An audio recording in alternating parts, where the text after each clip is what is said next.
Sir ఇంతకుముందు మీరు చెప్పేటప్పుడు ఉత్తరాఖండ్ హిమాచల్ ప్రదేశ్లో షూలిని యూనివర్సిటీ దానికి ఎలా ఉంటుంది సార్? ఎగ్జామ్ ఏమైనా పర్టికులర్గా రాయాలి? ఏ దానికి అసలు ఎగ్జామ్స్ లేవు మేడం. నార్త్లో స్ట్రైట్ అవే మనం పోయినావా. ఇప్పుడు షూలిని కూడా ఒక ప్రకృతి సోయగాల మధ్యలో జీరో పొల్యూషన్ ఏరియా అది. మీకు షూలిని యూనివర్సిటీలో ప్రకృతిని ప్రిజర్వ్ చేయడం మీద వాళ్ళు చాలా ప్రత్యేకమైనటువంటి దృష్టి పెడతారు అనమాట. అంటే ఆ కాలేజీ కట్టేటప్పుడు ఉన్నటువంటి రాక్స్ని చెట్లని ప్రిజర్వ్ చేస్తూ ఒక అందమైనటువంటి, ఇప్పుడు యాక్చువల్గా మన జనాల్లో కూడా కొంత విచిత్రమైన పరిస్థితి ఏంటంటే, మేము చిన్నప్పుడు అందరూ బాగా డబ్బున్నటువంటి వాళ్ళు, ఇప్పుడు మా జిల్లా పరిషత్ చైర్మన్ లేకపోతే మా మండల అధ్యక్షుడు పిల్లలు వాళ్ళందరూ ఊటీకి పోయి చదువుకునేవాళ్ళు. అంటే అప్పట్లో అది క్రేజ్ అన్నట్టు.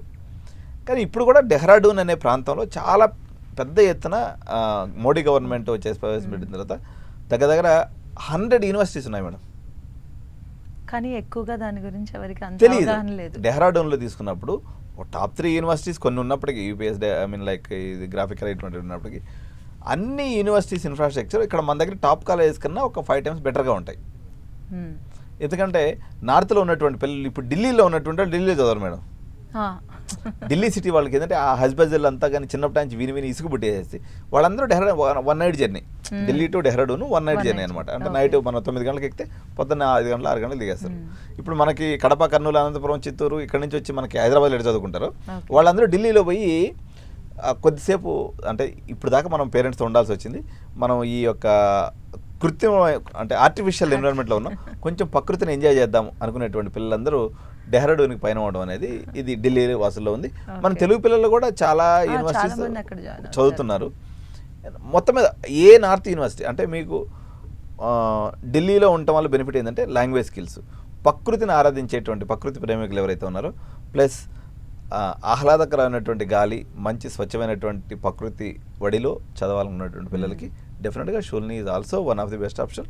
అండ్ ఉత్తరాఖండ్లో మీకు అన్ని యూనివర్సిటీస్ కూడా ప్రకృతి సోయగాల మధ్యలో అలరారుతూ ఉంటాయి. సార్ ఇది వాట్ అబౌట్ కెల్విఎం యూనివర్సిటీ జెన్జీ? ఈ జెన్జీ టాపిక్ కూడా చాలా నడుస్తుంటుంది మేడం. వీళ్ళు ఏంటంటే ఇప్పుడు ఉదాహరణకి ఈ కెల్విఎం అనుకోండి, పొలారిస్ అనుకోండి, లేకపోతే నెక్స్ట్ వేవ్ అనుకోండి, న్యూటన్స్ అనుకోండి, స్కేలార్ అనుకోండి, ఇవన్నీ జెన్జీ జనరేషన్ కాలేజెస్. దీంట్లో మంచి ఏంటంటే మేడం, ఇప్పుడు సిబిఐటి నాకు ఇష్టమైన కాలేజ్ తెలంగాణలో, లేకపోతే చెన్నైలో అయితే ఎస్ఎస్ఎన్, సిఐటి.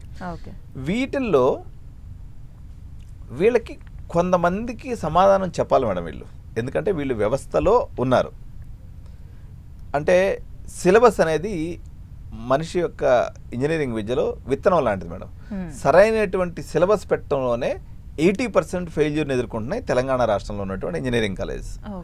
ఈ యొక్క గ్యాప్ని గుర్తించినటువంటి కొంతమంది యువకులైనటువంటి ఐఐటియన్స్ ఎవరైతే ఒక 50 లక్షలు కోటి రూపాయల ప్యాకేజ్ కొట్టారో, సో కొట్టే మార్గం మాకు తెలుసు కదా, మాకు తెలిసిన మార్గాన్ని మిగిలిన మా తమ్ముళ్ళందరూ కూడా ఇద్దామనేటువంటి కాన్సెప్ట్తో వచ్చినటువంటిది ఈ జెన్జీ జనరేషన్ కాలేజెస్. సో ఈ జెన్జీ జనరేషన్ కాలేజెస్ యొక్క బీజం పడ్డానికి కారణం వచ్చేసి నేషనల్ ఎడ్యుకేషన్ పాలసీ NEP 2020 అని ఒక పాలసీ వచ్చింది మేడం. దీని ప్రకారంగా వేణుగోపాల్ రెడ్డి కూడా ఒక 1000 మందిని తీసుకొని చదువు చెప్పొచ్చు, లేదా మీరు కూడా ఒక బంజారా హిల్స్లో ఒక తీసేసుకొని ఒక బిల్డింగ్ తీసుకొని మీరు కాలేజీని రన్ చేయొచ్చు. ఒకప్పుడు ఇది crime. According to the national education policy, any intellectual can open a college and he can associate with someone and he can teach or చట్టం మేరకు తను ఆ వ్యవస్థను రన్ చేసేదానికి తనకు అధికారం అనేది కట్టబెట్టబడింది నేషనల్ ఎడ్యుకేషన్ పాలసీలో. ఆ ప్రకారంగా వీళ్ళందరూ వచ్చారు. ఇక్కడ ఒకటే లాస్ జనరల్గా మనకు కొంత కనిపిస్తుంది మేడం, సిలబస్ ప్రకారంగా they are on par with the Silicon Valley. ఈ computer science engineering point of వ్యూలో ఈ ప్రపంచం అంతటికి బర్త్ ప్లేస్ వచ్చేసి సిలికాన్ వ్యాలీ మేడం. ఇది యూఎస్ఏలో ఉంటుంది. సో అక్కడి నుంచి సిలబస్ తీసుకొచ్చుకొని వీళ్ళు ఇక్కడ చెప్తున్నారు. తద్వారా పిల్లవాడికి టాప్ నాచ్ సిలబస్ దొరుకుతుంది. ఇది మేలు. లాస్ ఏమంటే పిల్లవాడు దానికి ప్రిపేర్డ్ ఉన్నాడా లేదా ఫస్ట్ పాయింట్. రెండో పాయింట్ వచ్చేసి మనకేంటంటే ఇప్పుడు ఉదాహరణకి మేమంతా క్యాంపస్లో చదువుకున్నాడు, పెద్ద క్యాంపస్ కావాలి. ఇప్పుడు మా స్కూల్లో 400 ఎకరాలు ఉండేది. నాకు ఎవడన్నా కానీ 4 గోడల మధ్య చదివితే ఏదో కోల్పోతున్నట్టు అనిపిస్తుంది, అంటే కంజెషన్ ఉంటుంది. ఈ అన్ని కాలేజీల్లో ఈ కంజెషన్ ఉంది మేడం జెన్జీ జనరేషన్ కాలేజ్లో. Still as far as syllabus is concern, as far as responsibility is concern, they are acting ప్రోయాక్టివ్లీగా పనిచేస్తున్నారు, ప్రజలతో కలిసి పనిచేస్తున్నారు. బాగా చదువుకున్నటువంటి వాళ్ళు ఇప్పుడు సపోజ్ సొసైటీ ఉంది వాళ్ళకి ఆడుకునేదానికి బ్రహ్మాండంగా వాళ్ళకి ప్లేస్ ఉంది, ఇంటి దగ్గర నుంచి పంపించుకుంటాం.